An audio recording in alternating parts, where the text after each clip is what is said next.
اعوذ باللہ من الشیطان الرجیم بسم اللہ الرحمن الرحیم اللہم صلی وسلم علی نبینا محمد صلی اللہ علیہ وآلہ وسلم۔ السلام علیکم ورحمۃ اللہ وبرکاتہ۔ امید ہے آپ سب بخیریت ہوں گے۔ آج ہم بات کریں گے عرب شیخوں کی جنسی طاقت کا راز۔ سب سے پہلے گزارش ہے کہ چینل کو سبسکرائب کریں اور گھنٹی کا بٹن دبائیں تاکہ ہماری ہر آنے والی ویڈیو آپ کو بآسانی مل سکے۔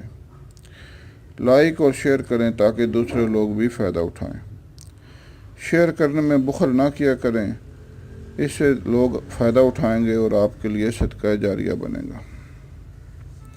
برصغیر پاک و ہند میں زیادہ تر آبادی غریب اور متوسط طبقہ کے لوگوں کی ہے، جو کہ زیادہ تر غذائی قلت کا شکار ہوتے ہیں، جس سے جسمانی کمزوری اور طرح طرح کے عوارضات پیدا ہوتے ہیں۔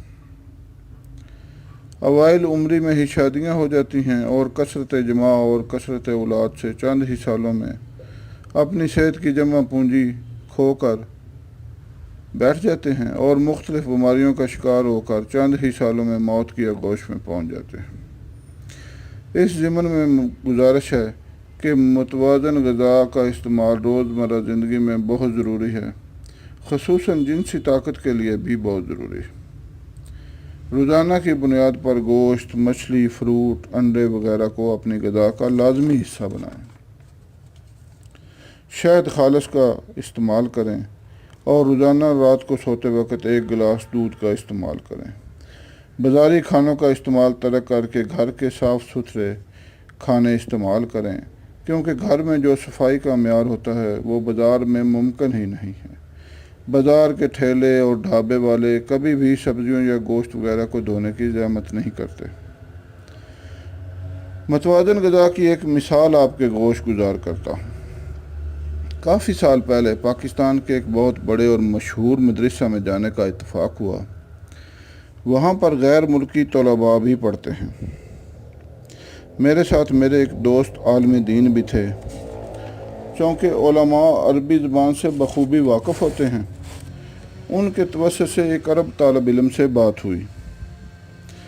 بات چیت کے دوران متوازن غذا کا موضوع زیر گفتگو آیا تو ان عربی طالب علم، جن کا نام اب یاد نہیں رہا، کہنے لگے کہ ادھر آپ کے یہاں پاکستان میں غذا بالکل بھی متوازن نہیں ہے۔ جب ان سے پوچھا گیا کہ آپ عرب لوگ کیا کھاتے ہیں، تو انہوں نے کہا کہ میں صرف ایک مثال دیتا ہوں کہ ہم کوئی بھی سالن پکاتے ہیں تو اس میں سونے کا پانی شامل کرتے ہیں۔ تفصیل پوچھنے پر بتایا کہ سونے کو تیزاب میں پگھلا کر شیشے میں محفوظ کر لیتے ہیں اور ہر سالن میں 5 قطرے ملا لیتے ہیں۔ سن کر بڑی حیرانی ہوئی، کیونکہ پاکستان میں تو یہ ممکن ہی نہیں۔